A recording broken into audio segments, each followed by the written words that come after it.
everybody. Rich Wisniewski from Denville, New Jersey. Wishing you all a good night. It's been nice to see folks again. It's been a while. And happy to see that the Society is back to providing us some content in this meeting-free time period. Tonight's presentation will be by Kevin Olsen and about the New York and Greenwood Lake branch and the book that he authored on it. Kevin works at Montclair State University, and he has bachelor's and master's degrees in chemistry, a PhD in environmental management. He's been a rail fan his entire life, history buff, grew up in New Jersey. He's been researching transportation history since the 1970s. In addition to the book that he'll talk about tonight, Rails to Sterling Forest, The History of the Erie's Greenwood Lake Division, he's also the author of a maritime history book and several magazine articles. Kevin's married, has 2 grown children, and a dachshund. Among his other leisure activities, he enjoys sailing, skiing, books, and beer. Kevin, take it away. Thank you so very much. Thank you very much for the opportunity to speak at the meeting. Can everyone hear me okay? Microphone is working well, right? Yes? No? Microphone is working well, but no video. Can't hear Oh, him. very good. That's odd. All right, now. Oh, I see the video. Okay, can we now start yep, the I see it too. screen sharing then, perhaps. Now we see you. Okay. Okay, very good. And everyone should see the title if the screen sharing is working correctly. Not yet. All right, share screen and share. And according to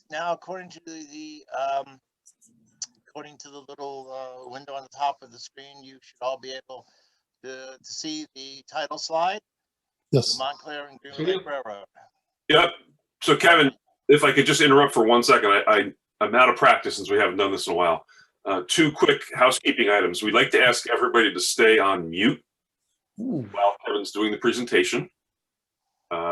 And Paul, do we have the chat window for questions? We do, and I'll be monitoring that. We discussed with Kevin, we're going to let him talk a while. We'll let some questions build up, and when there's enough to kind of pause, we can ask Kevin to stop, and we'll read the questions to him at that point. Right. So if you hear something along the presentation that you'd like to ask a question about, if you wouldn't mind just typing it in the chat, that will help organize the Q&A that will follow. So appreciate that. And sorry for the interruption. Not at all. Well, thank you again for the chance to speak to this group. We're going to talk tonight about the Montclair and Greenwood Lake Railroad. It's a fascinating story, full of cross purposes, mixed motives, devious deceptions, and the occasional fist fight. So let's dive right in. First off, I have to acknowledge my publisher, Rudy Garbelli, and Garbelli Publishing, who has published Rails to Sterling Forest. And I hope that you all will read the book someday, and at least some of you will be buying it someday.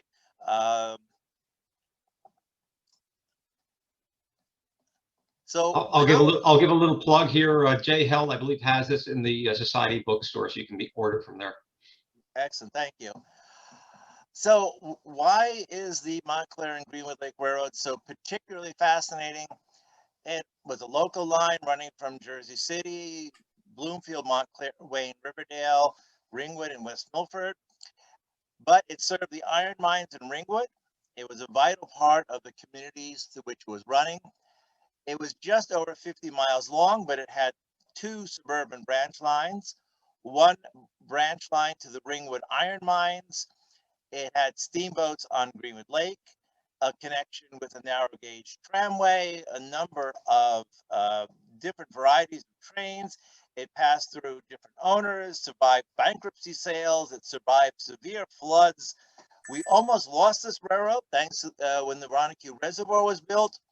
And there are even stories about UFO sightings. So there's a lot of things we can talk about with the Montclair and Greenwood Lake Railroad, or as this society might call it, the Greenwood Lake branch of the Erie.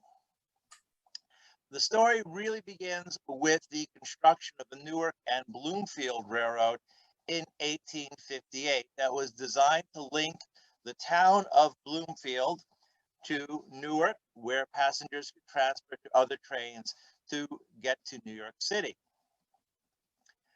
Now, meanwhile, while the Newark and Bloomfield was being built and was running, the iron mines of Ringwood, which is located in the circle on this map, needed a better way of getting the ore south to the Morris Canal and then to the iron furnaces in the Phillipsburg area.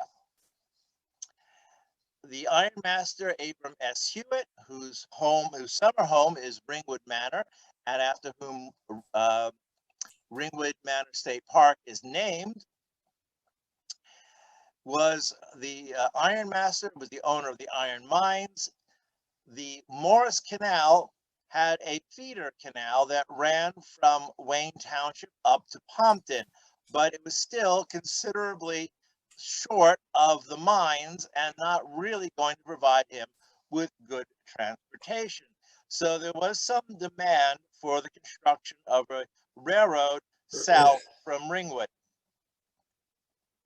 Meanwhile, in the town of Bloomfield, residents in what would become the towns of Montclair and Upper Montclair were looking at the Newark and Bloomfield, which is shown as the black line in this map, and wondering if it could be extended just a few miles farther west to provide service for what is today Montclair and Upper Montclair.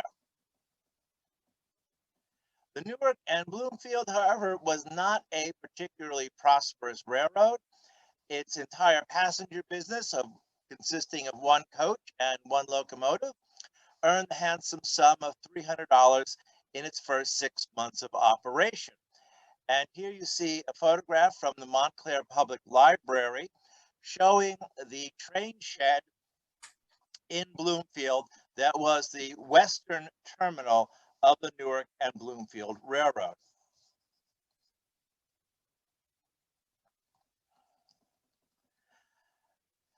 The Newark and Bloomfield Railroad did not have the money to extend itself anywhere. And if we look at this photograph of Valley Road in Montclair, it's from the 1880s. You can see the population density wasn't all that large. There wasn't a lot of potential traffic. There really wasn't a good reason to extend the Newark and Bloomfield westward, even if money had been available. So in 1868, Montclair would get its railroad after about 12 years of waiting. The drive to get the railroad was led by a man named Jules Pratt, who's shown here on the left. According to the founding story of the Montclair Railroad, Pratt and some of his friends were waiting on the station platform for a Newark and Bloomfield train, getting bored and tired of waiting, and decided that they would start their own railroad. Now, the photograph on, I should say, the engraving on the right shows the outdoor studio of George Innis, one of America's foremost landscape artists during the 1800s. He lived most of his life in the town of Montclair. Some of you may have seen his paintings, the Lackawanna Valley, but you could see just how rural and bucolic Montclair was. Nevertheless, Montclair needed a railroad. Okay, so let's look at what Jules H. Pratt and his friends proposed. They were proposing a $2 million railroad so that 200 commuters in a village of 2,000 people would get better train service than what was being provided about 2 miles away. No one was fooled. The Montclair Railroad was a ruse to sneak a charter through the New Jersey legislature under the nose of competing railroads. The Montclair Railroad would link Greenwood Lake with Jersey City. It would extend into New York State through Goshen and link up to it become part of a system that would link the Great Lakes port of Oswego on Lake Ontario with New York Harbor. So in 1868, the town of Montclair was established. But how was the town of Montclair established? Remember, the Newark and Bloomfield really didn't have the money to extend itself to Montclair. The people of Bloomfield did not want to go into debt to finance this connecting railroad. So the Montclair broke off from Bloomfield, incorporated itself as a town, and started selling bonds to build the Montclair Railroad. And these bonds were sold between May of 1870 and August of 1871. The critical thing was that these bonds were the decision that the township would sell bonds or buy bonds was not made by the popular vote, but rather by the consent of 3/4 of the town's real property owners. So now Montclair is its own town. It is issuing bonds, and it is building the Montclair Railroad. All right, so how is all this going to work? The proceeds from the bond sales that Montclair was making would then purchase income bonds from the Montclair Railroad. The railroad revenues would be paid back to the bondholders, and that's how the bondholders would be paid. However, if there were no revenues, Montclair would be responsible for the debt. That is, the town of Montclair would be responsible for the railroad's debt. So let's see how all that worked out. But before we talk about that, let me just show you a few things about the route of the railroad from Jersey City to Greenwood Lake. This is a topographic map of northern New Jersey. The redder the color, the higher the elevation, the bluer the color, the lower the elevation. As you can see that if we look at the line of mountains going southwest to northeast, there is a gap in those mountains in what is called the Great Notch. And if you commute or if you drive on Route 46, you know the Great Notch very well. Some of you may have even had a beer at the Great Notch Inn. It is one of the only passes through this chain of mountains. But once we are through the Great Notch, note that there is there's low-lying land almost all the way up to the mountains of Ringwood and a fairly short climb to the shore of Greenwood Lake. Here's a 1950s era photograph of the Great Notch. It had always been, there had been stone quarries at the Great Notch from the beginning, but you can see very clearly in this photograph just how mountainous the Great Notch was, and how difficult it would have been to construct a railroad through it. Now we have one other problem, and that is once the railroad reached Greenwood Lake, you notice this pre-railroad Hudson River School painting of Greenwood Lake. Greenwood Lake sits in a very narrow valley.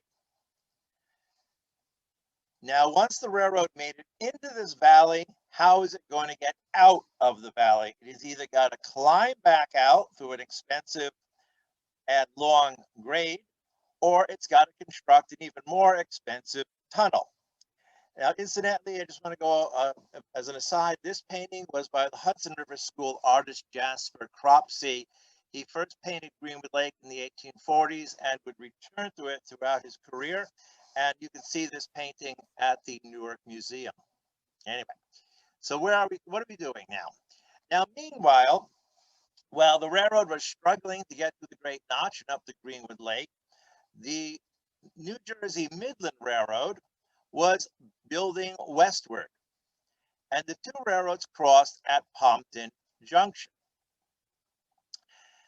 The significance of this railroad is that once the New Jersey Midland crossed the Montclair Railroad, once it had captured the potential to build west through the Paquonic River Valley, and those of you who are familiar with the New York Susquehanna and Western see this railroad all the time, or know about this railroad paralleling Route 23.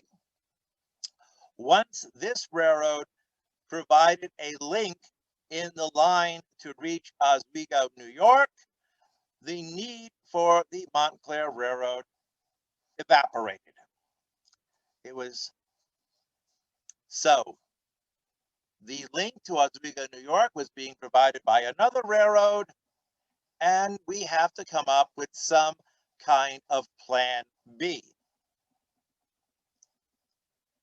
Now, just before we get into what happened next, I want to show you this rather charming engraving of the one of the earliest known picture of the Montclair Railroad. Here is the Watchung Depot, just north of Upper Montclair. It is said that this engraving was the first commercial art foray, or the first commercial art production of a young lady. She wanted to be an artist, which young ladies did not earn money by working when this illustration was made. I don't know if she subsequently became an artist, but her engraving of the Montclair Depot at Watchung was certainly become very famous. Now, remember what I said, that in order to make this way of financing the railroad work, the railroad had to be earning money. It was no longer needed as the link to Oswego, New York, and it almost came up to the shores of Greenwood Lake just in time for the panic of 1873. There was no earnings, or there were no earnings. A few years later, we'll talk about the line in Midvale. My apologies, this photograph is out of sequence, but you can see the engine house in Midvale, New Jersey, or what is today Wanaku. Sorry about that. All right, now what? We have a railroad. It's reaching up to Greenwood Lake. It is reaching almost to the iron mines of Ringwood. What are we going to do with this railroad? And you can see this locomotive here was one of the original locomotives owned by the railroad. It was the orange F440. And this is one of the other early locomotives owned by the railroad, the Housekeeping. I believe this was the Rogers locomotive. Is lettered for the New York and Greenwood Lake Railway, and the Housekeeping was the name of the man who established the first ironworks in Ringwood. Peter Housekeeping was a German immigrant who was sent to Ringwood to open up an ironworks. And this is the sort of customer that the railroad had in the 1800s. This is the Thomas Wood Company. I believe this was on the railroad's orange branch, but nevertheless, it shows, it's a very interesting engraving from the town directory. So let's just pick it apart a little bit. What sort of thing did the railroad deliver to customers like this? Well, they had a grain elevator. People still had horses and cattle in the suburbs at that time. He had flour and feed. He had bluestone. He had a lumber yard. Just about everything you needed to keep your house, build your house, feed your horses, could be bought at the Thomas Wood Company. Suppliers like this provided much of the online freight revenue for the railroad throughout the 1800s and into the early 1900s. Okay, the first time the railroad was sold at a bankruptcy sale was in 1875, when Abram S. Hewitt and Marcus L. Ward bought the railroad to pry it from the grip of the New York Oswego Midland. So let me backtrack just a moment. The Montclair Railroad immediately leased itself to the New York Oswego Midland so that it could become part of that link between Jersey City and Lake Ontario. The New York Oswego Midland no longer needed the Montclair Railroad, but it was also having financial problems of its own. The New York Oswego Midland was going bankrupt. The Montclair Railroad was tied to the New York Oswego Midland, and both railroads were sinking fast. So in 1875, the Montclair Railroad was put up for sale, and Abram S. Hewitt, who was the iron master at Ringwood, who owned the iron mines and who owned the Long Pond Iron Works, wanted the railroad to transport ore and finished iron south out of the Jersey Hills. Ward and Hewitt bought the railroad for $200,000, and they renamed it the Montclair and Greenwood Lake Railway. Hewitt on the left and Ward on the right.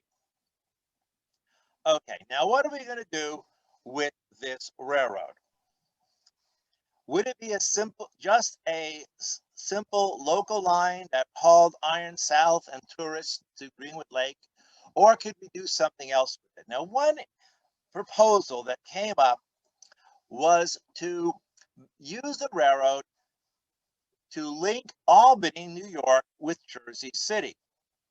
And you could see that all the railroad had to do was get out of the valley of Greenwood Lake, hook up with make a 17-mile connection to another line, and trains could run south from Albany through the valley of Greenwood Lake, over down through the Wanaku River Valley, past Wayne Township, through the Great Notch, and on to Jersey City.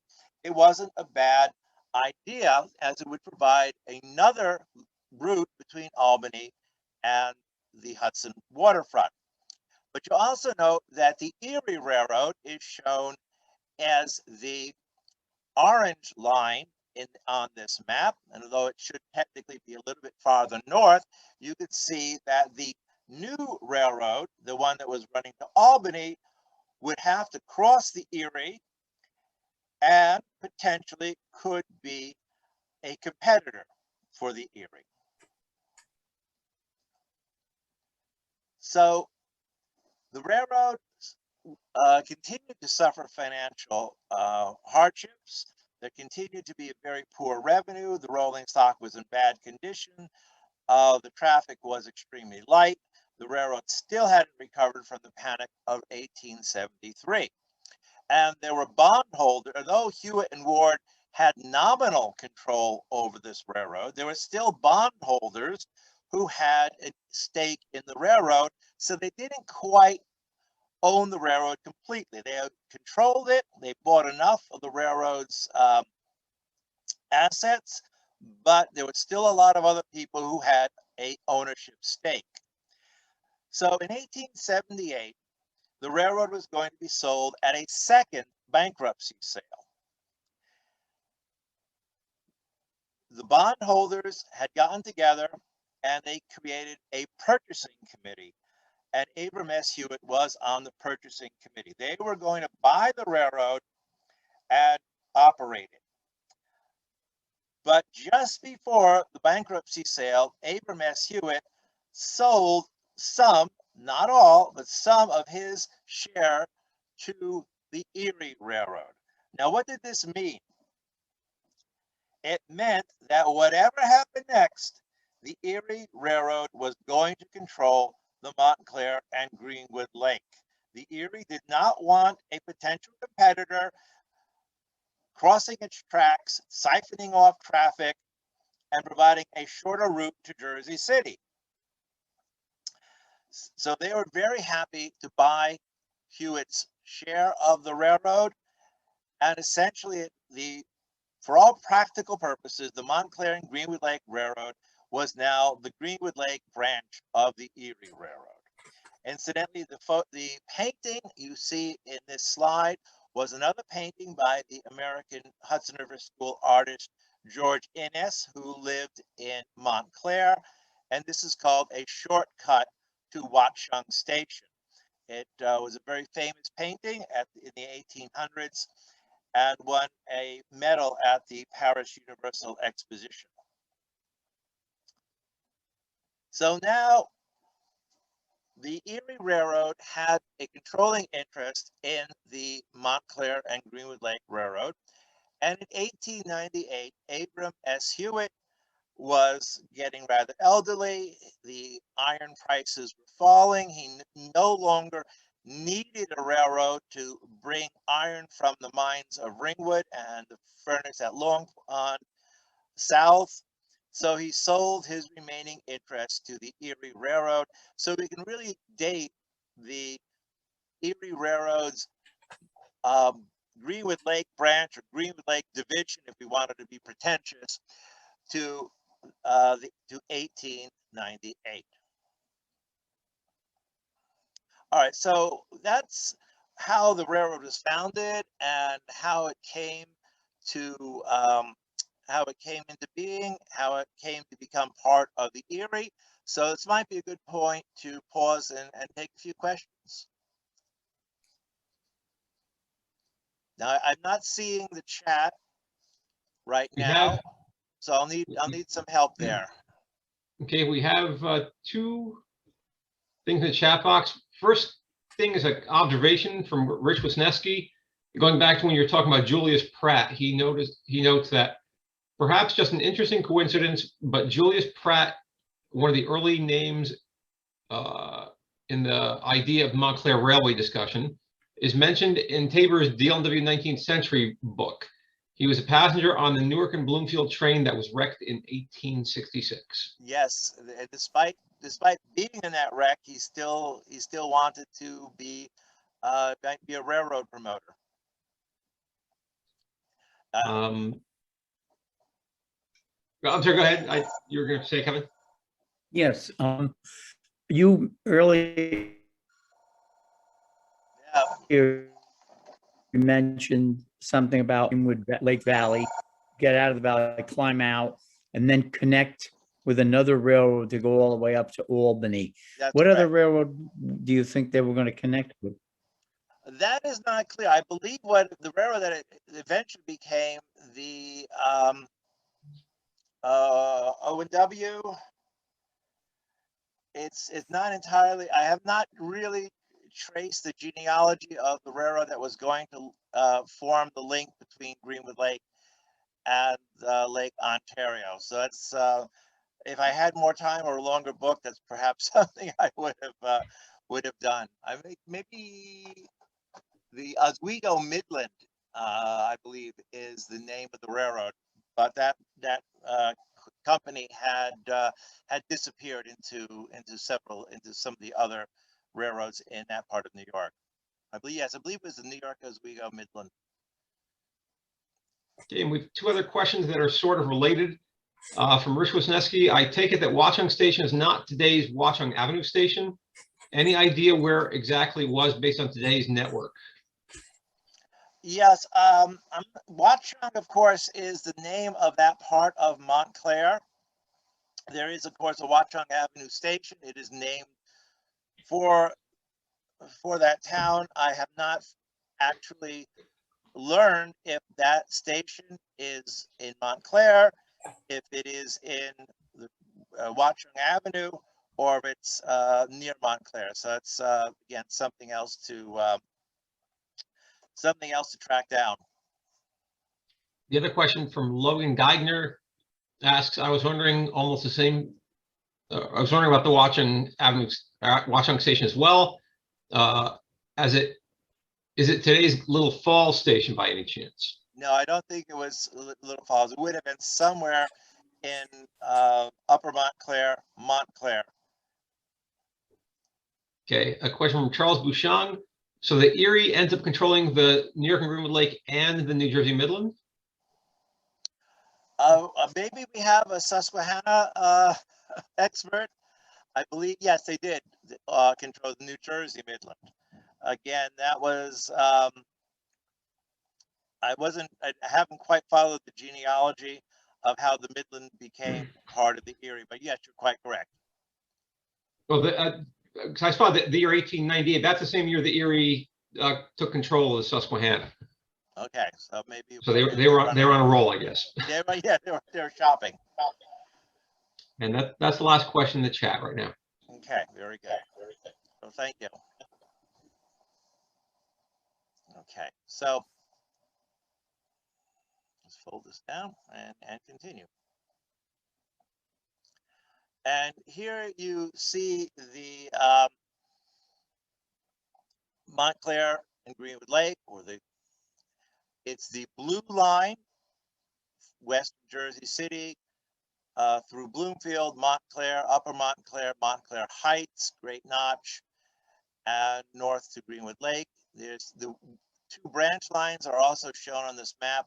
The Orange branch between Forest Hill and West Orange, and the Caldwell branch from the Great Notch to Caldwell, where it linked with the Morristown and Erie Railroad. But I like to show this map because it kind of shows how the Montclair and Greenwood Lake fit into the suburban network that the Erie was operating. The main line, of course, is shown as the green line. What I really want to do for the rest of this talk, or the rest of my time, is really focus on the northern end of the railroad, since that was such an important part of its operations for so many years. Here you see on this map the Greenwood Lake. Greenwood Lake is, of course, in two states. Half of it is in New Jersey, the other half is in New York, and in the town of West Milford. Here you see the crossing of the Susquehanna. And again, I'll use Susquehanna because that's the railroad, that's what the company is today. And you see the branch line, which went to the iron mines, eventually would serve the iron mines of Ringwood. So what I'd like to do is take a little trip up to Greenwood Lake in the, as we would have experienced it in the late 1800s, early 1900s, at the height of Greenwood Lake's era as a time as a resort. Greenwood Lake was a major resort between about 1876, when the railroad was completed along the lakeshore, to about 1930. And during that time period, the railroad brought thousands of vacationers up to Greenwood Lake, thousands of day trippers, and was really a vital part of building up that area as the resort. No one was likely on this train because they were going on vacation. This is a train at Greenwood Lake sometime during the winter. There was also, I would like to point out, passengers who had grown up in the Highlands, had moved to the cities, and were coming home on the weekends. And there were also residents who needed these trains to get down to the big city of Montclair or Newark to go shopping or to do other things. So I mentioned a moment ago just how important the tourists were to Greenwood Lake, and just how important the railroad was for the tourism. A New York Times article talks about summer vacations in 1882, describing how anywhere along the line or within 10 miles of it on either side Wherever there is a fish to catch, a boat to row, a broad veranda upon which to lounge and gossip, there will be found a crowd of summer visitors. Even a town that we think of today as very suburban and developed, 300 to 400 people summered in Montclair, and that there was what described as an invasion of summer visitors to the rooming houses and hotels in Upper Montclair, Montclair Heights, and Pompton. Now, if your budget did not run to staying in a hotel for the summer, accommodations started at $6 a week for room and board at the plainest farmhouses, and could go up to $10 to $12 weekly at some of the better hotels. As you were living in the country, if the meals were somewhat monotonous, the food was abundant and wholesome.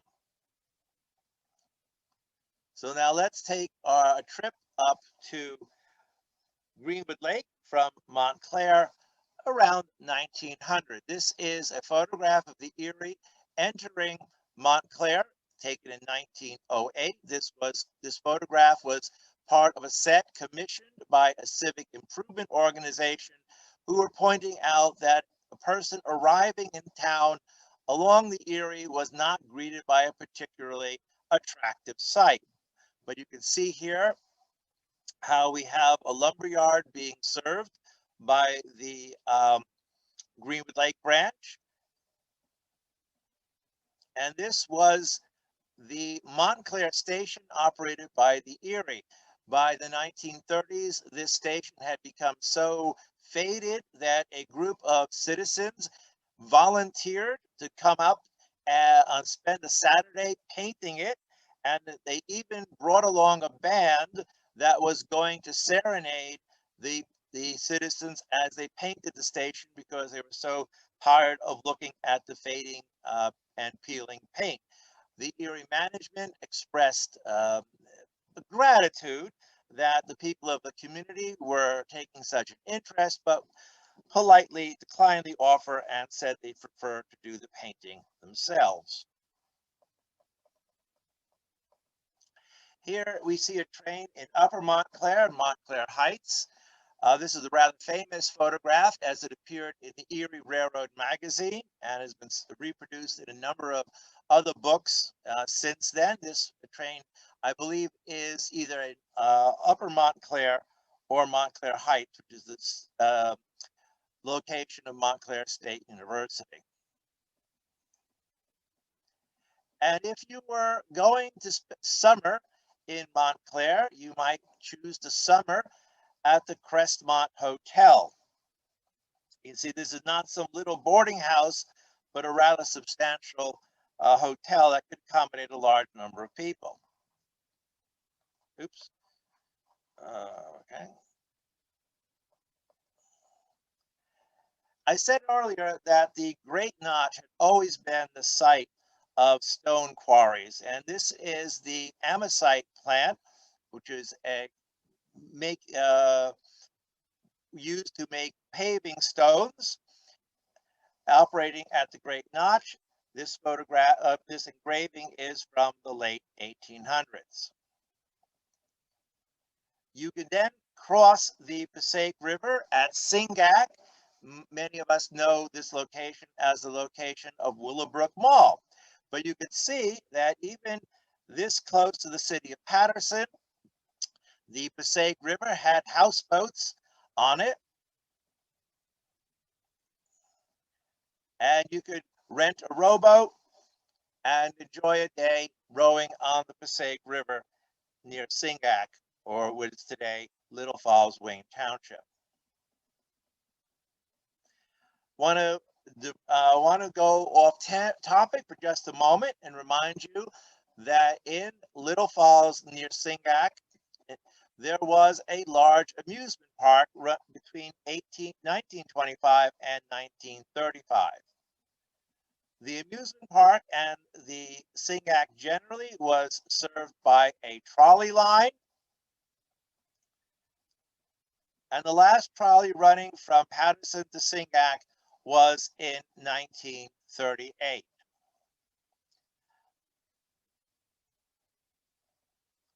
the Montclair and Greenwood Lake, or the Greenwood Lake branch, crossed the Morris Canal in Mountain View, Wayne, on this lift bridge. And here you see a canal boat passing under the lift bridge. And this was also a very, very popular vacation spot. Here you see two people canoeing on the Morris Canal and a young man swimming in the Morris Canal. Wayne Township at one time was known as the Venice of America because you could go canoeing and boating on the Morris Canal. You could go canoeing and boating on the Passaic River. You can go canoeing and boating on Pompton Lake or the Pompton River. So it was another popular spot for the railroad to bring tourists. And here is a slide in purple where, I have highlighted in purple all the rivers that you could explore by boat or canoe and why Wayne Township became known as the Venice of America. Moving north in Wayne Township, you might choose to summer at the Crawford Inn in Pompton Lakes.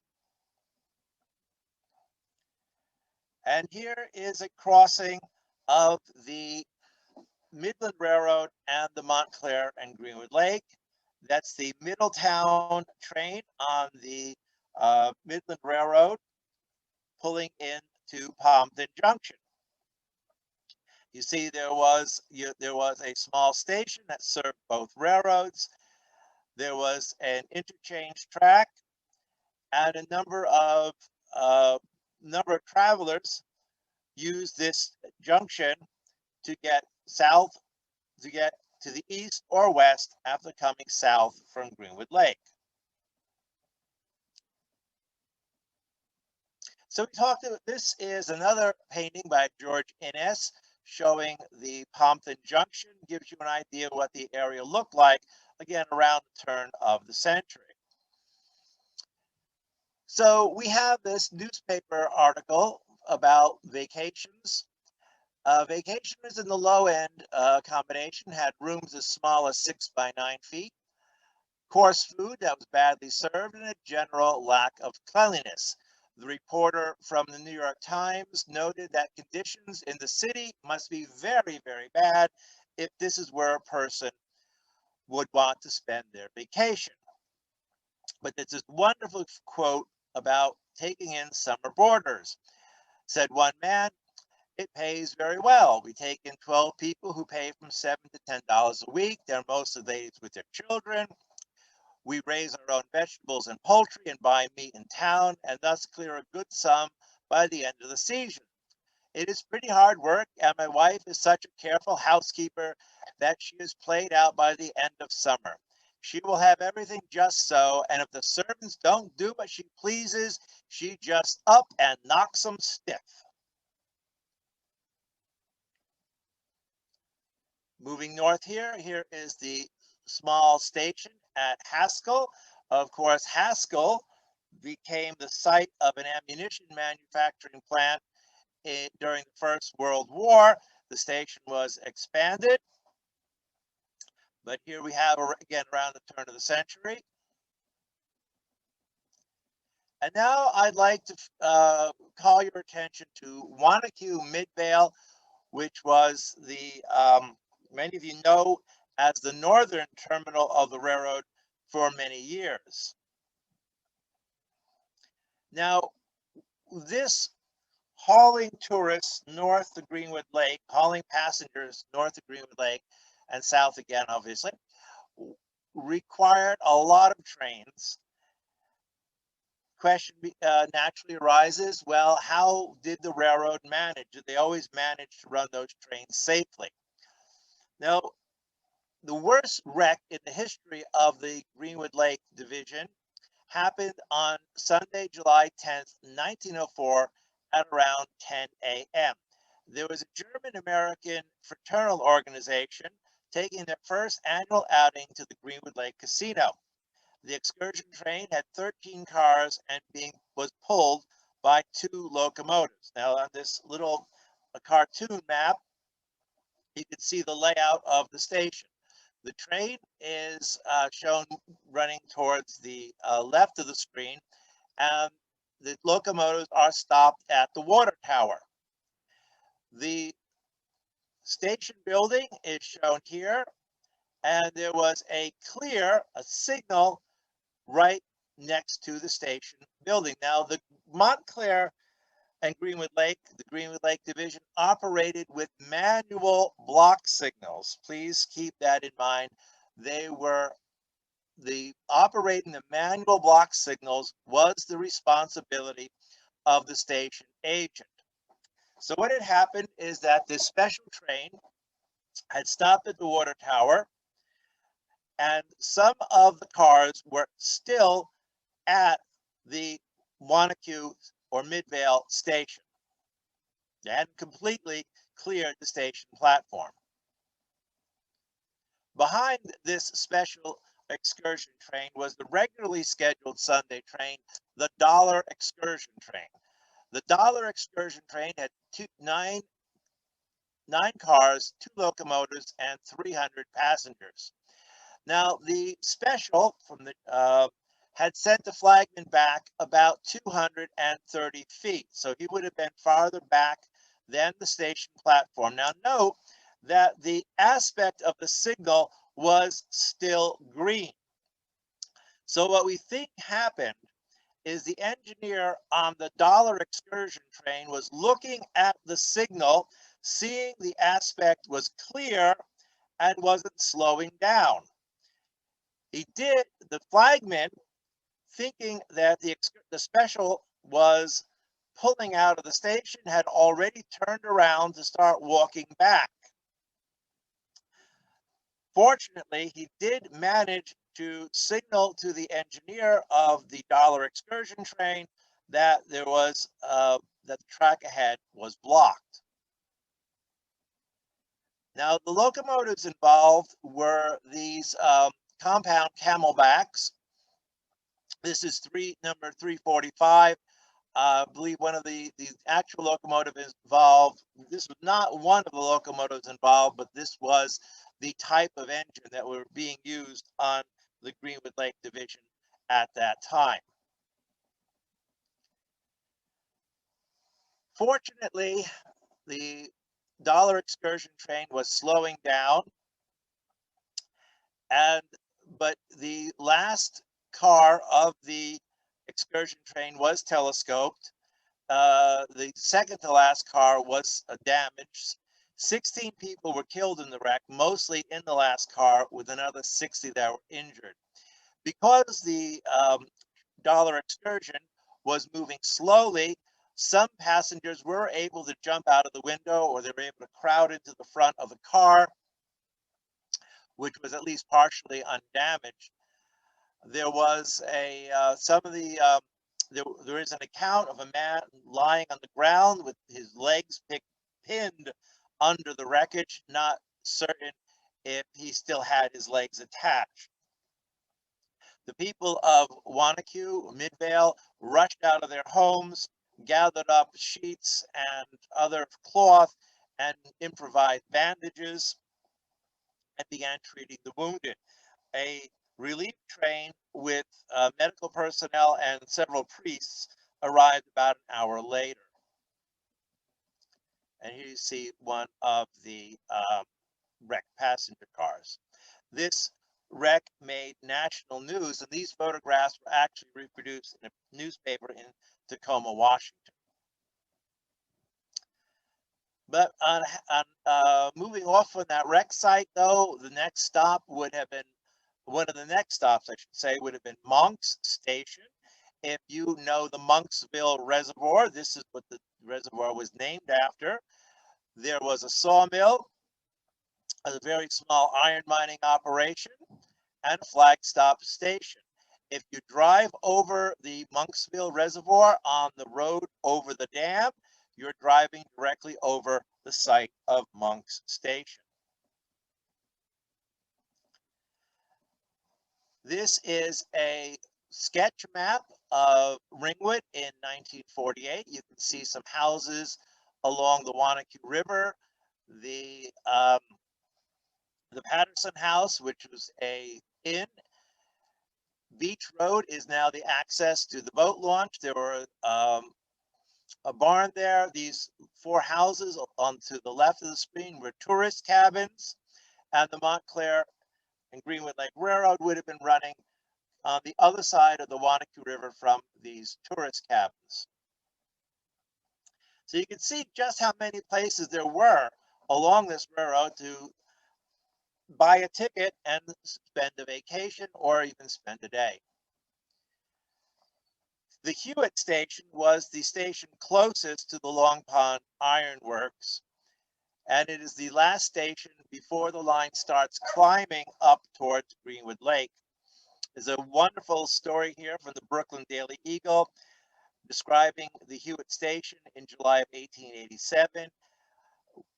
On an afternoon when a linen collar resembled a dish rag, a reporter was traveling to Greenwood Lake to interview a well-known actress. He got off the train at Hewitt and he noted a cluster of bright-eyed girls chippering gaily who had come down to the station to meet fathers, brothers, and boyfriends. About a dozen carriages were waiting at the station. So Hewitt at the time appears to have been popular with affluent New Yorkers, as the reporter claimed to recognize several of the girls, and his article mentioned that these were the summer homes of several prominent families. And this is the first station on the shore of Greenwood Lake, Glens Cooper. The dam that created Greenwood Lake is right here. There was a timber trestle going across this cove, the Glen Station, and the Cooper Station. There was a turntable, a station, steamboat docks, and a freight depot. This whole area is now part of the residential community known as Woasting. And here you see the valuation map of the terminal at Sterling Forest, just south of the New York-New Jersey border. You can see a turntable here. You can see a very large steamboat dock and several sidings. And here is a passenger train. Passengers are boarding one of the Greenwood Lake steamboats. This was the only place where the rails touched Greenwood Lake. So to get from the railroad station anywhere in the resort area, you had to transfer to a steamboat.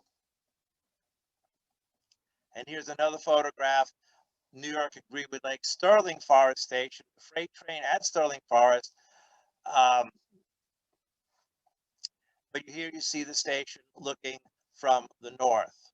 You can see it's a rather large passenger platform with that ramp going down to the lakeshore for the steamboat dock. And this is the first steamboat that was put on the lake, the Montclair.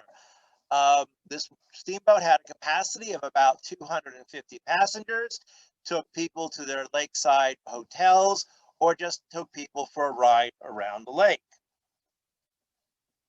The Montclair was joined by several smaller boats operated by the Greenwood Lake Transportation Company under the auspices of the Erie Railroad.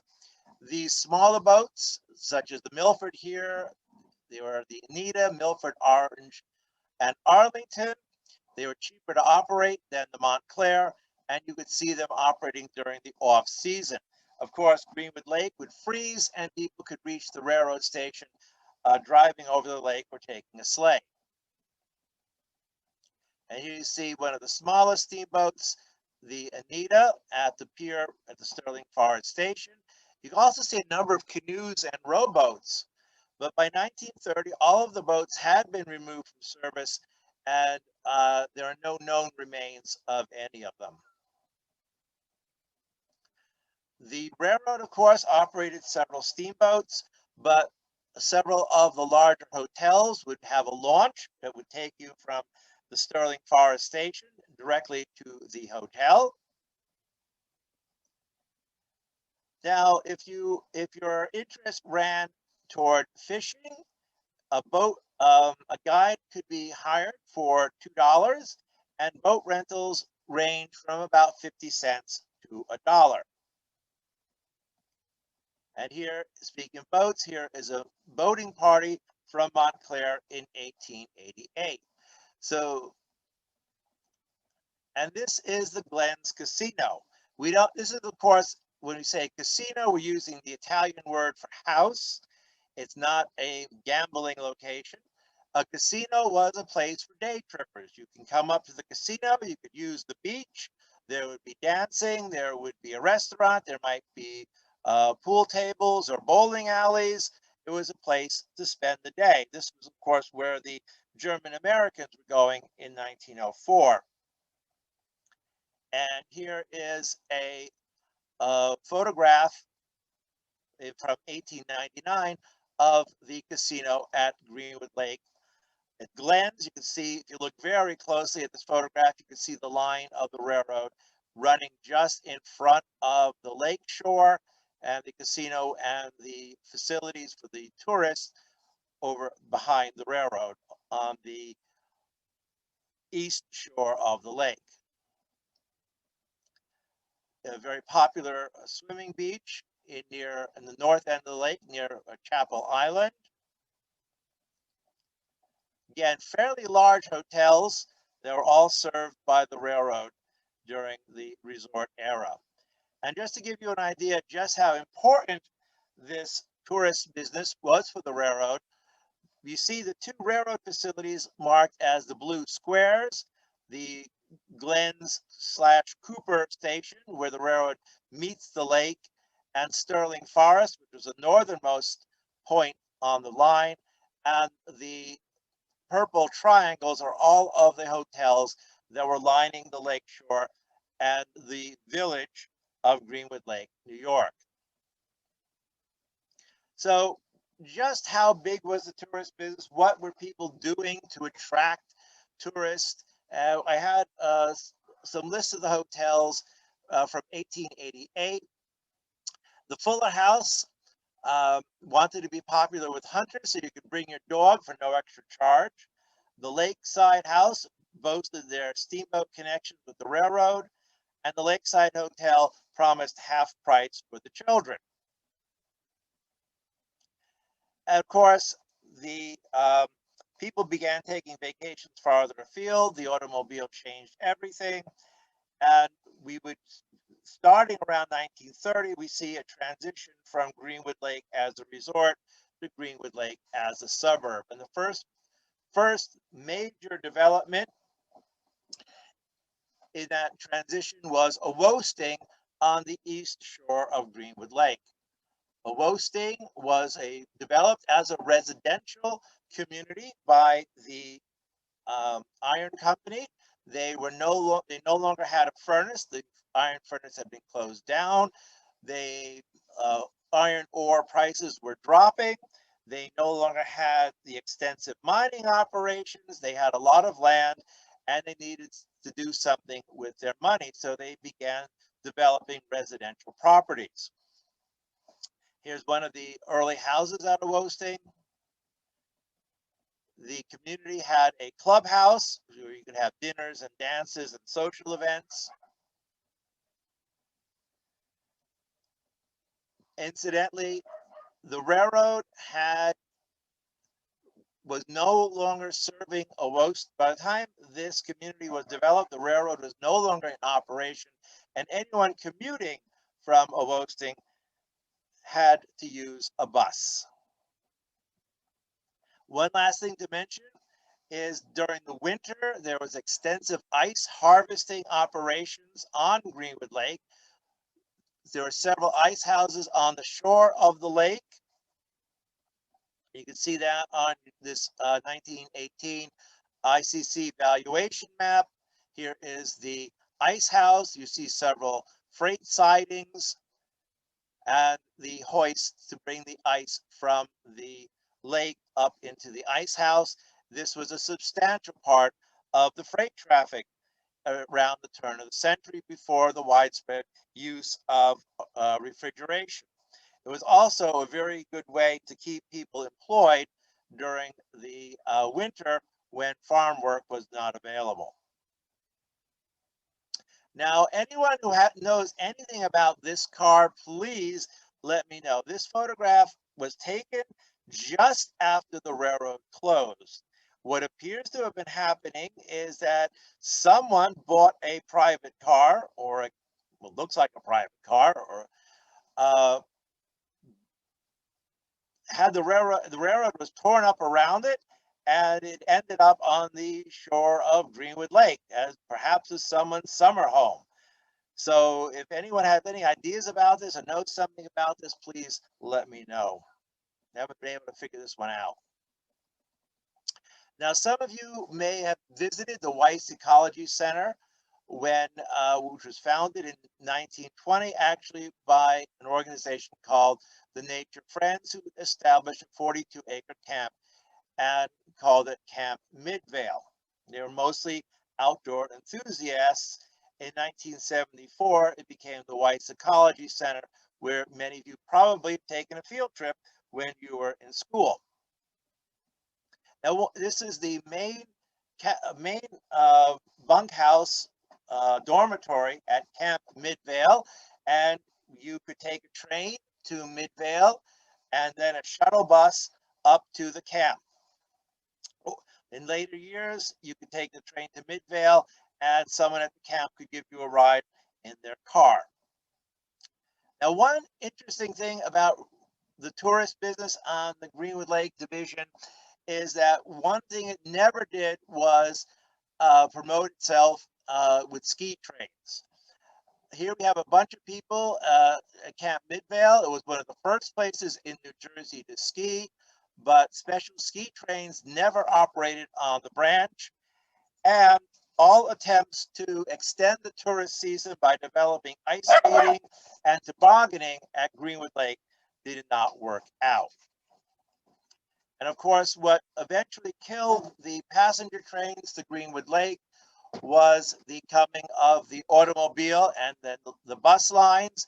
And here you see two women driving through West Milford on the Greenwood Lake Turnpike in 1915. The last train running to Sterling Forest was in 1935, and the tracks were sold to Passaic County, who immediately began, as soon as the tracks were ripped up, the right-of-way, I should say, was sold to Passaic County. And if you drive on the lakeshore today, you are, at least in part, driving on what had been the Montclair and Greenwood Lake Railroad. And as we leave Greenwood Lake, I think I'll give the last word to whoever wrote this postcard sent from Sterling Forest and showing the launches to the hotels, showing the freight cars delivering probably goods and food for the hotels. This person, C.H. Jr., simply said, "Loving the place." And I think that's a marvelous place. Marvelous last word on the subject. So that's enough. This will be another good time to pause and perhaps ask a few questions. Okay, we have a few here in the chat. First question from Dennis Picker. Do you know what a round trip ticket from Jersey City to Greenwood Lake would have cost around 1900? Was it an expensive luxury to take a day trip? Actually, no. You could, a day trip was not at all expensive. I don't recall the exact fares offhand, but just about anyone could afford a trip to Greenwood Lake at least once a year. Only the poorest people would not have been able to afford it. And we're talking, less than $1 in many cases. As a matter of fact, there are accounts from Lake Kapakong at this time, which of course was another great resort, that you could always tell when a poor person was visiting Lake Kapakong because they were so eager to see everything and experience everything and cram their whole vacation into a single day. It really was quite sad to see in many cases. So yes, you could visit Greenwood Lake, take a ride on the Montclair, for not a lot of money, and a great many people did. It's interesting that both here and at Lake Apacong, there was a huge range of um, incomes. You had the very low income people coming just for the day. You had middle class people who were coming, staying at maybe one of the smaller hotels, and you had very affluent people who had summer homes or who stayed at the largest hotels. And they all seem to have existed here at Greenwood Lake without getting in each other's way. There are a few complaints at Lake Apacong about people being out on the lake on partying on their boats at midnight and making lots of noises. But other than that, again, both Greenwood Lake and Lake Apacong appear to have been large enough that they could accommodate a very wide range of tourist types. Okay, So- and the other question we have, and I think you sort almost answered this, I think. Did the railroad exit the Greenwood Lake area via the Wanaku River, essentially East Shore Road? That is correct. If you drive on the road north to Greenwood Lake, you're with the Wanaku River on your right, you are driving on the roadbed. Okay. And from Chuck Lagan, Kevin, do you know where the railroad transported the harvested ice to? Was it shipped to hotels in New York City? Actually, there was a Newark ice company that seemed to have been the primary customer. I don't think it was sold in New York City. I think it was sold in the Newark area mostly. So it went north rather than south. Well, south to Newark. Newark or Newburgh, do you say? Oh, Newark, New Jersey. Okay. That was the last question we have. Okay, very good. All right, now the next big event in the history of the railroad in the northern end was the construction of the Wanaku Reservoir beginning in the 1920s and into the early 1930s. Here are some photographs made available by the Wanaku Public Library. So now let's think about this. It's the 1920s. We still have a huge resort at Greenwood Lake, but more people have cars. There are bus service available. So maybe you didn't need a railroad to the resort area. The iron mines in Ringwood, iron prices were falling. Abram S. Hewitt sold his interest in the last remaining interest in the railroad to the Erie when he could no longer keep the iron flowing south at reasonable prices. So do we really need a railroad to the iron mines of Ringwood? Do we really still need a railroad to Greenwood Lake? And there was a very serious proposal to stop the railroad right there. Now, just to show you what the valley that was flooded by the reservoir looks like, this is a photograph taken just a few years before the Wanaku Reservoir flooded this valley. And here is if you're driving north today, you're probably driving on the Greenwood Lake Turnpike, which is shown in the blue line alongside the Wanaku Reservoir and past the Monksville Reservoir. Nevertheless, the railroad ran through this valley. Here is a photograph from the Garden State Model Railroad Club showing the Ringwood branch running through what became the reservoir, and eventually this was covered over. The railroad was relocated to the shores of the reservoir so that it could keep operating. And yeah, and that's going to bring us to the iron mines, which is why the railroad kept operating. Now I have the circled just short of Greenwood Lake. This is Ringwood, the location of the Peters mine, the Cannon mine, and Ringwood Manor. But so let's talk a little bit about how the railroad served the iron industry. This is a photograph from the First World War of Martha Gay standing next to the Ringwood branch. This Martha was a member of the Women's Auxiliary Service Corps, and these were a group of young women who trained to go to France and as civilians, as a quasi-military organization, civilians who would support the war effort. They would serve as nurses, telephone operators, canteen assistants, things like that.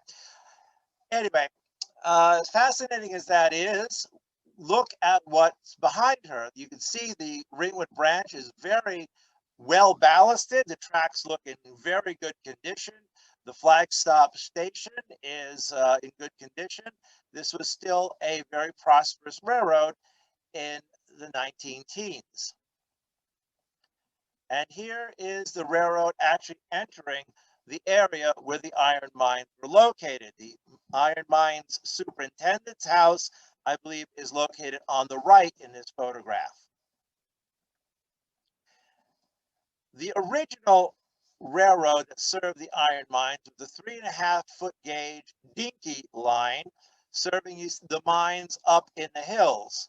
So what you would do is the iron miners would load cars, narrow gauge cars full of iron ore. They would coast down the hill under the control of a young boy and come to the Ringwood station, which is now the site of the Ringwood Township Municipal Building, where the iron ore would be transferred to the standard gauge railroad. And here is a very well-known photograph of 1910 showing the dinky line and some of the young boys. So they rode the iron ore, the cars with iron ore down from the mines, hopefully controlling the brakes. And this narrow gauge locomotive would pull them back up to the mines for reloading. And here you see the transfer between the narrow gauge and the standard gauge. Locomotive 1014 is at the what is today the Ringwood Borough Town Hall, where the iron ore would be sent down a chute into waiting hopper cars. The dinky line closed in 1912, but the mines remained open, and now there was a standard gauge connection directly to two of the largest mines in the Ringwood group, Peters Mine and the Cannon Mine. These mines closed in 1935. Excuse me, 1931. This map dates to 1935, but the mines closed in 1931. Here's a 1920s era map from the Geological Survey showing the surface workings of the Ringwood mine.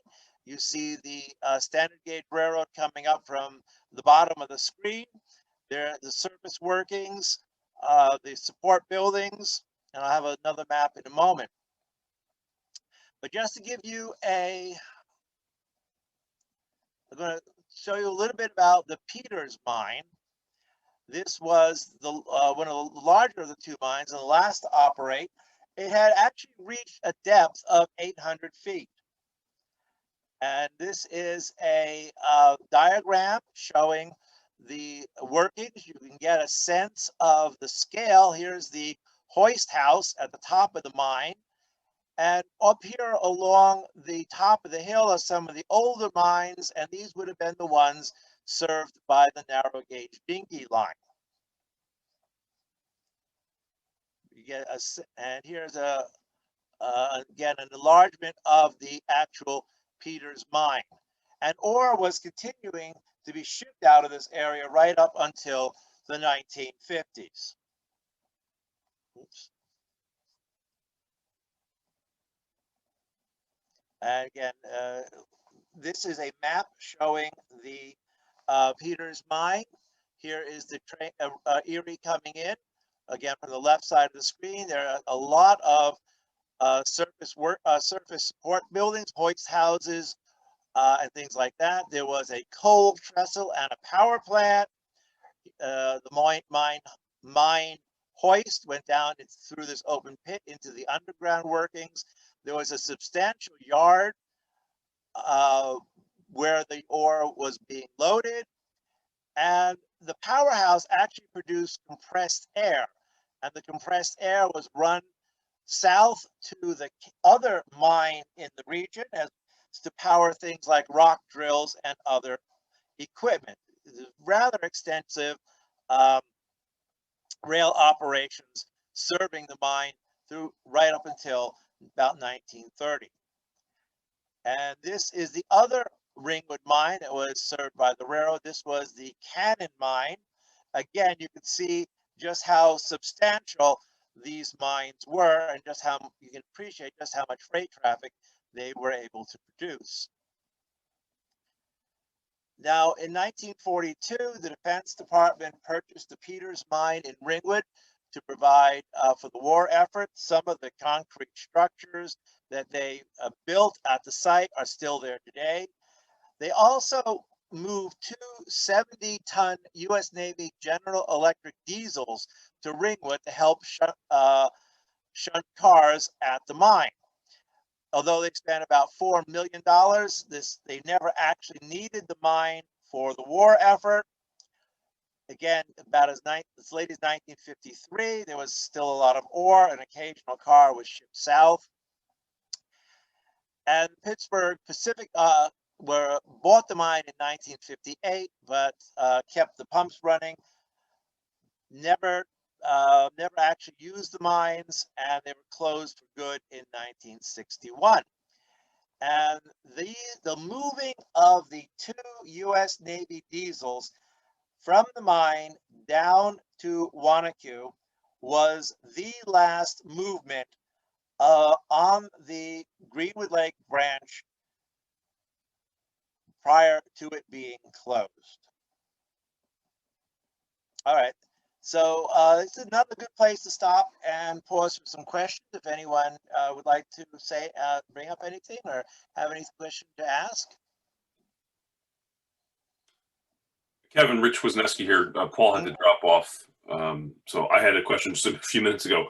These mines that remained active, maybe not in the 50s, right, but through the 30s. Yes. Any sense of the scale of output in terms of, to me, how many cars a day, right? I mean, did it fill a car a day, or 10 cars a day, or 100 cars a day? What was the level of activity from these mines? Do we have any idea? No, unfortunately, we don't. We don't really. We know we have a great deal of statistics from the New Jersey Geological Survey, but as far as the traffic, we really don't know. And I guess I'll follow on with: do we know what kind of cars the ore was handled in? Kind of, were they just coal hoppers or something else? Yes, they were in later years, the steel hoppers. I'm not sure about the turn of the century. What surviving photographs show the locomotives, show the crews, show the station. They don't show the rest of they don't actually show the train. So I would imagine these are just the standard Erie hoppers of the period, but I've never heard of anything other than a hopper being used at these mines. Thanks, Kevin. I'll just take a second here, open it up. There are no other written questions. Does anyone have a question they'd like to verbalize at this point in the presentation?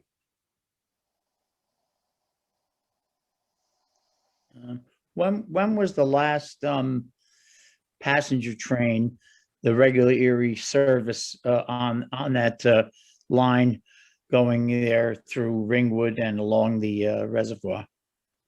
1935, the summer or late summer of 1935 was the last train to Greenwood Lake.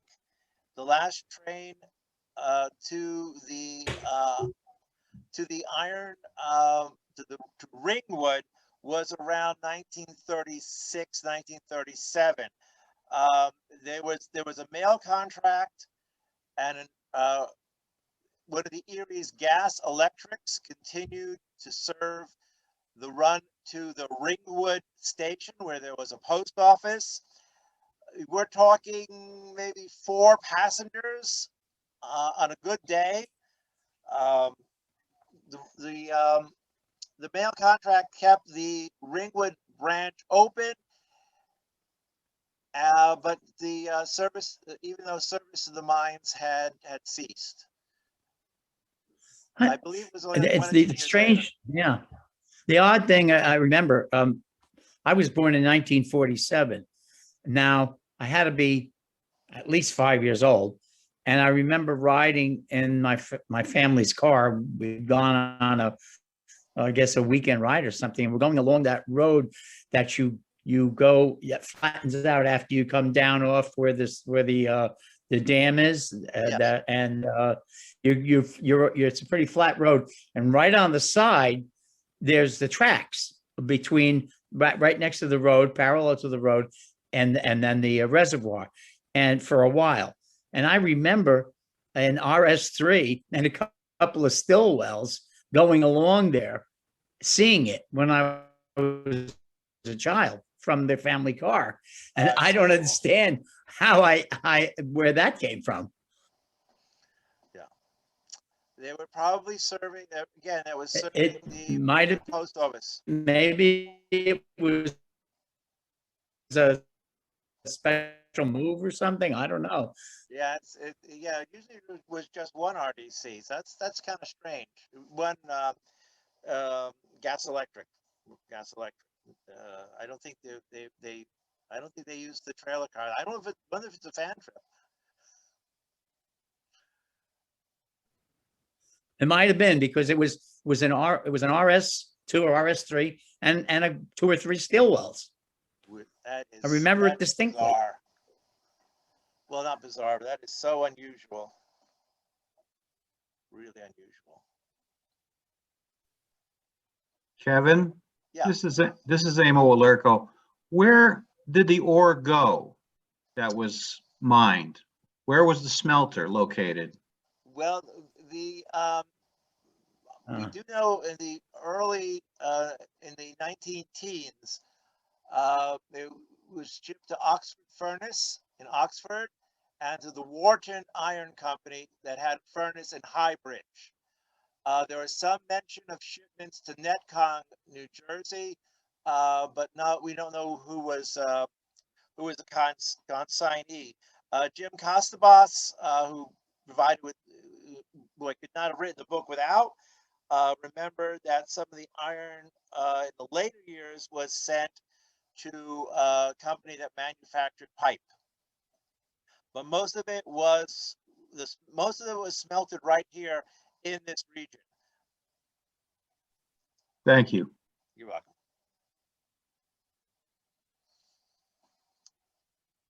Okay, we'll just continue. We'll wrap things up. It's getting a little late. The rails were taken back to Wanaku Midvale. It was the northern terminal of the railroad for passenger service until 1965. A number of locomotives were photographed laying over at the terminal. Gas electric cars were, of course, important to maintaining the mail and passenger service on the Ringwood branch and even up to Greenwood Lake. Still, here we have an RS and a couple of Stillwells coming out of Midvale on the morning passenger run. And the other post-war freight traffic was sand. Now, we were building a lot of highways in New Jersey in the 1960s and to the 1970s, and there was a large demand for sand for concrete aggregates and other construction needs. If you drive on Route 80 over the Hackensack Meadowlands, you are driving on some of the sand that made the road, bed was mined in Wanaku Midvale. Now, the valley of the Wanaku River had once been a glacial lake bed. There was a lot of very good quality sand, and it was a substantial sand traffic run by the Erie and Erie-Lackawanna out of the Wanaku River Valley. So we're talking about this section of the railroad here, north and south of Riverdale, where the Susquehanna crossed the Greenwood Lake branch. One of the major sand producers was the Brewster Company,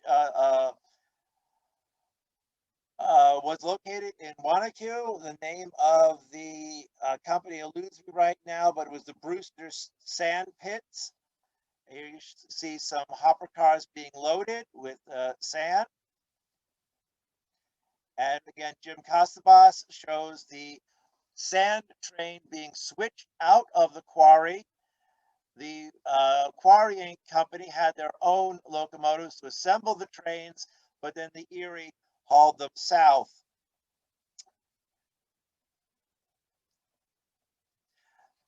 Just want to mention that a wreck of one of these sand trains near Route 23 pretty much stopped the operation. The Erie had a choice between maintaining the roadbed and the track to the standards required for such heavy freight, or giving up this business, and they chose to give up this business instead. There was still passenger service until 1965, but the sand trains were stopped again because the roadbed and the rails were just not able to support the weight of them. Now, I am told that this is a photograph of the last freight move at Wanaku. This was in about 1970, the last time freight cars rolled around Wanaku Midvale. And when the Wanaku Midvale bridge over the Wanaku River collapsed in, I think, 1971, that was it for the northern end of the railroad. Now, some of you may remember that the Wanaku Sand Pit was world famous briefly as the site for UFO sightings in 1966. Skeptics attribute the UFO reports to what are called earthquake lights, which is a type of static electricity that is generated at a fault. We of course have the Ramapo Fault running through there, or maybe we did have actual unidentified flying objects taking off and flying around in the abandoned sand pit in Wanaku. The trains continued to operate as freight, but the line was becoming shorter and shorter. The last customers were in Pequannock and Riverdale. This is a photograph that I took around 1976, just before the coming of Conrail, showing the northernmost customer on the line, which was a feed store in the town of Pequannock.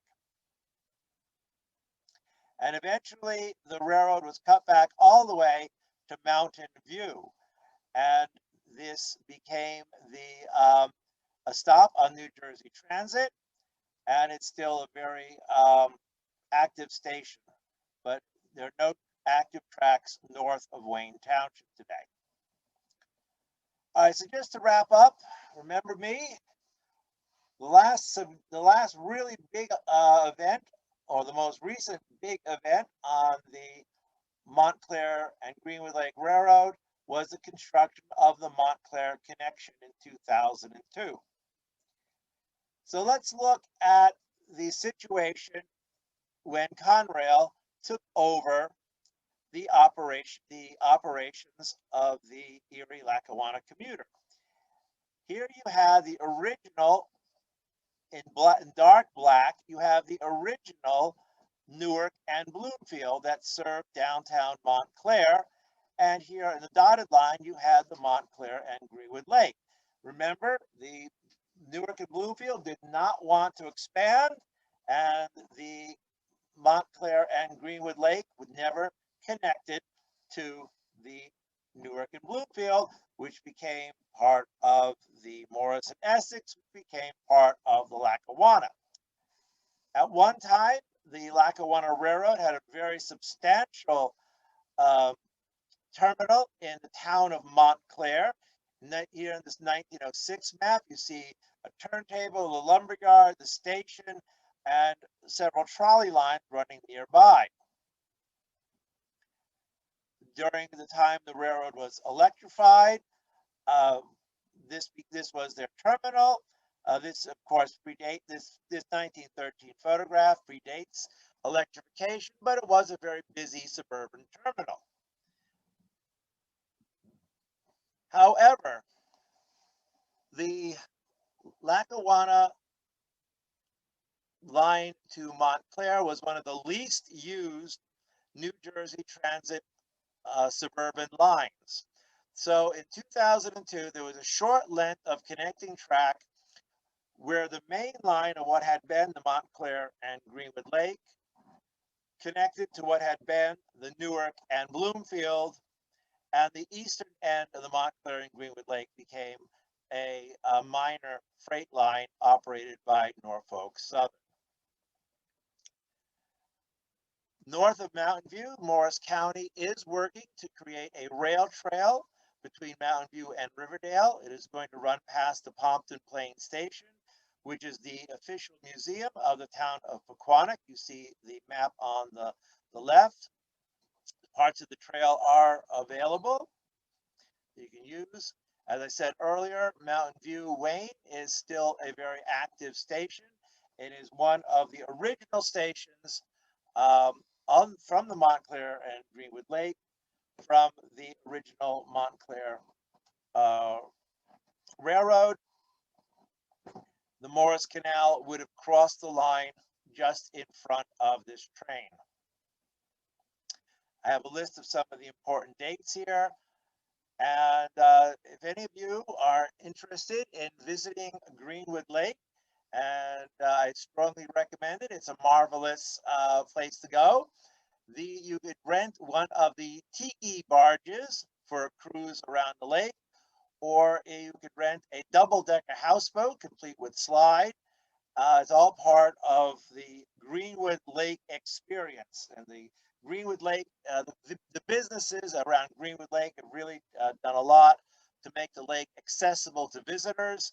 So if you have a weekend, you can rent a tiki barge and cruise around Greenwood Lake just as the passengers cruised around on the Montclair in the 1870s and 1880s.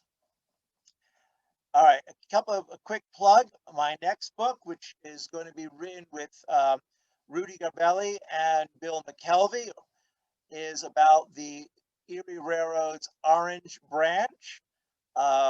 So if any of you have any photographs, information, or memories you'd like to share about the Orange Branch, we are very actively researching it for producing a book by Garbelli Publishing Company. And now, before I close, I'm going to do a little bit of shameless self-promotion. Some of my students a few years ago did a video on the environmental history of Lake Pacong and Greenwood Lake. So if you want to know more, not so much about the tourists, but about the history of the lake and about some of the environmental challenges that they're facing, high beat to YouTube and give it a click. My students I promised them we'd get a couple hundred views. So far, we have less than 100. So if any of you view that, would be greatly appreciated.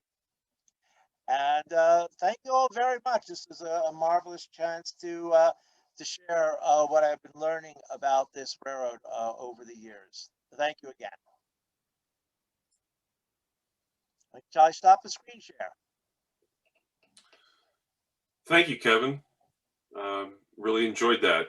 Where did you get your interest in this particular line? How did you get your interest in this particular line? I live in Wayne. So it ran right past, through Wayne. And I was first drawn to the line that way. And I've always loved the Jersey Highlands. I've been fascinated by the iron and the iron mining. I'm a member of the Highlands Historical Society and been visiting the iron furnaces in the Highlands for many years. My wife and I are still members of the society and are active in its activities. So that's kind of that's how this all came together. Nice. Yeah, it is an interesting microcosm of railroading when you consider the, like you mentioned earlier, had a couple different branch lines, the intersection with the MYS&W, tourist service, passenger service, ice trains, sand trains, mines. It's got a lot of interest. So Yeah. Congratulations on putting that history Thank together. you. Well, I often said I can open the book to any page at random, point to any line at random, and we could easily do a whole presentation on just just one small part of this railroad's history. Yeah, one other question that came in on the chat was about the sort of the current operation. Looking at Google Maps, Logan saw that there's a section that still seems to be active around Palmetto Junction, and yes, I can speak to that personally. MYS&W, which acquired the portion of the Greenwood Lake between the Palmetto Junction area and Mountain View in 1982, Yes. continues to serve, I think it's three different consignees in that Palmetto Junction Riverdale area. There's the quarry on the north side, and then on the south side is Burr Plastics, which is another one of the customers from the Erie-Lackawanna days. And then there's the brick transload facility that MYS&W developed at the Palmetto Riverdale station, or next to the Palmetto Riverdale station. So they go in there, once or twice a week to switch some cars around. I'll have to make a point of being in Riverdale on one of those days. I've never actually seen them switching that. I've seen the cars, but I've never actually seen them switching that. Thank you. When I've just rarely come across it, it's usually been in the evening. Okay. So. Even better. Does anybody else have any questions? Yes. My name is Fred Bourne. I live in West Milford. Kevin, if I'm traveling north on Ringwood Avenue, when I get to the corner or intersection with Westbrook Road, there's a large bridge abutment on the left there. Yep. Did the highway at one time sweep up and over the railroad? I'm not sure what that abutment is. I believe that was actually for the railroad to go over the highway. I'll jump in on this because I remember that it was a road over the highway. Oh, I'm sorry, a road bridge over the railroad. Okay. And I can remember because I had family in Ringwood. I want to say very early 70s, maybe, that was taken out, and the road was brought to grade. Yeah, okay. I've seen maps that kind of make reference to the bridge, but they were never quite clear on what was on the bridge, but I kind of assumed it was the road. So yeah, I got it backwards then. All righty. Thank you very much. That was an enjoyable presentation. Well, thank you again. Anybody else? Yeah, one final question.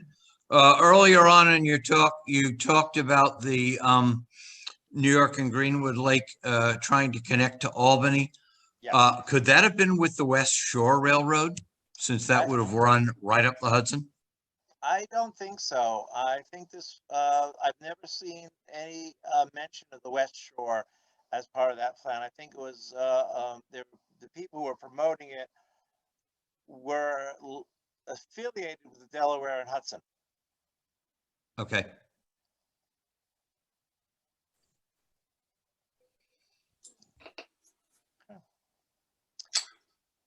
Anyone else? Well, Kevin, I would like to thank you on behalf of the society for the great presentation you did tonight, and for the research you did to put that book together.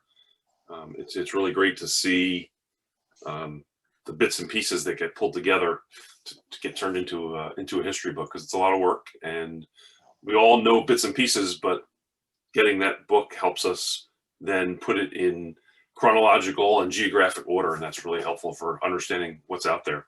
So thank you for doing that. I'm going to offer, well, two things. I reached out to Jim Mardigian. Jim is a member of the ELHS and a now retired He was a trainmaster with New Jersey Transit, dispatcher, and started his career in 1974 as a towerman on the Erie-Lackawanna. In his experience, the manipulation charts were an Erie thing. He didn't see them in Lackawanna towers. So the one other thing I'll offer for anybody who wants to stay on, no need to do this, but if anybody is not familiar with the program or the website known as Historic Aerials, I'd be happy to spend 5 minutes just doing a screen share, and we can look at that area up there by Greenwood Lake as an example and see, what are your options in historic aerials and how can you figure things out? So if there's any other general questions, we'll take them now. And if not, I'll screen share for a minute and just walk people through how to do that if you've never done it before. All right. Anyone else? And if you don't want to stick around, I just say on behalf of the Erie-Lackawanna Historical Society, thank you for participating, and I'm sure we'll be reaching out with another program shortly. So, all right, let me see if I can share this.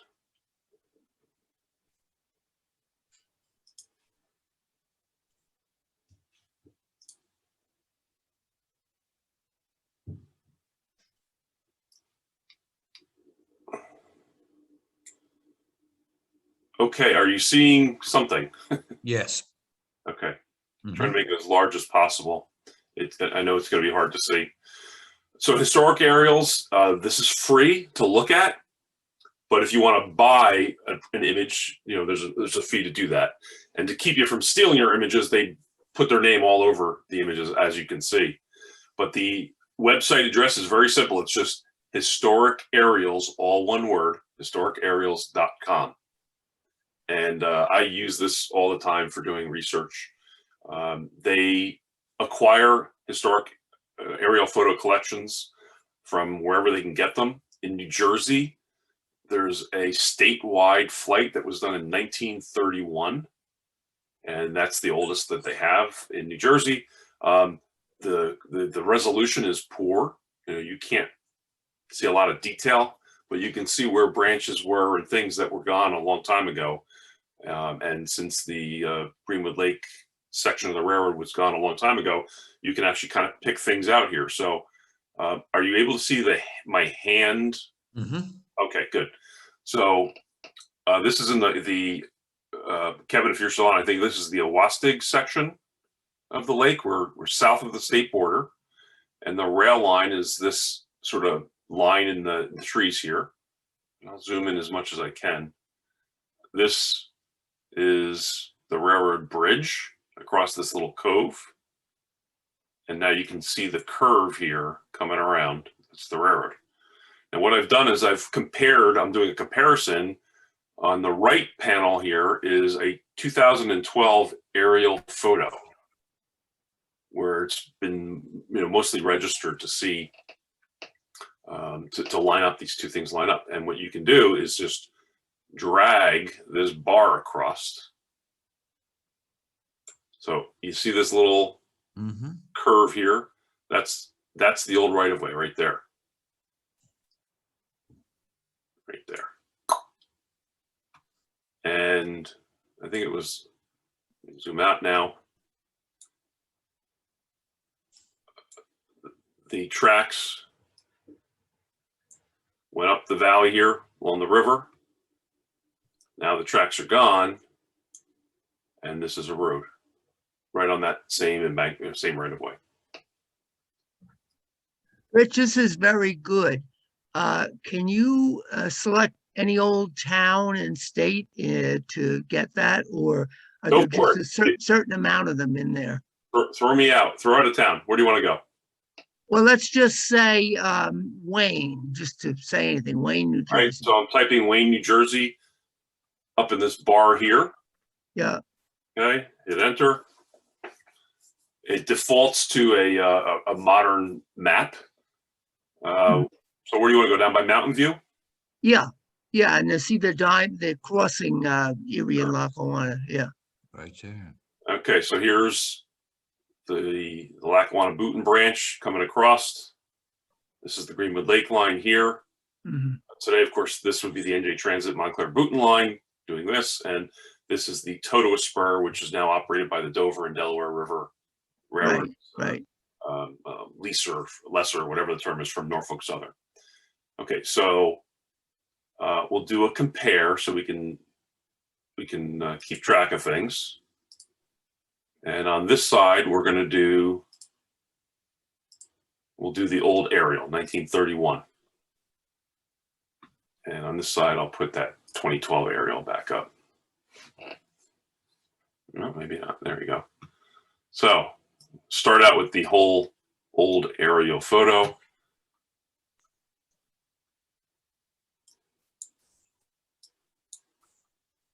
I think you can understand what I'm saying, but the resolution as you zoom in is not that great, right? Right. But just in terms of seeing where things lay out, here's the Lackawanna, going like this, and here's the Erie, and you can see obviously all the land uses, how different they are compared to today, right? Where you got all homes.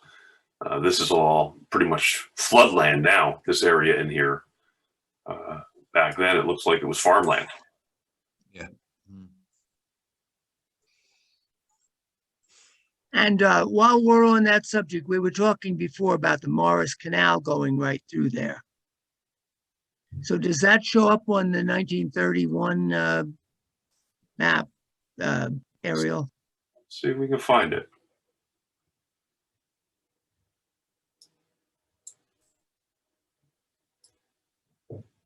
I believe this is the canal here. Looks to me like it's filled in. Mm-hmm. And this is the feeder canal going up to Pompton. So the Lackawannas had a drawbridge over the feeder canal, that would have been here. And the Greenwood Lake had a drawbridge over the actual canal, which would have been here. And there was an aqueduct just north of the Route 202 bridge here. And when they were filled in, eventually did they shrink to the point where you can't find them anymore? They're sort of non-existent. Yeah, the canal. Yeah, I mean, certainly there are places where you can still see it. There's places where there's still water in it. There's places where there's no water, but you can still see it. And there's other places where, I've never seen a trace of it. Mhm. Although perhaps some of the, I am not a Canal Society member. I'm not that much of an expert on it. Mhm. Let me just say one other thing, sorry. This is excellent. And another thing I use very often is historic topographical maps, Okay. which show Sure you show know. the, Jeff, they have them too. Yeah. The same service. Here's your 1894 topographic map. you get that through the same Yep, historic aerials? yes, instead of choosing an area, you choose a topo. Okay, that's All in better one. than how I'm accessing it. That's very good. And here, this blue line through here is the Morris Canal. And then here's the feeder canal. And with this compared tool, right, we can kind of slide it back and say, where was the junction of the feeder and the canal was where the hand is. Mhm. Just a little bit over here. Yeah. Right back in here. It's so anyhow. Yeah. Thank you. Interesting tools. Excellent. Interesting tools for research.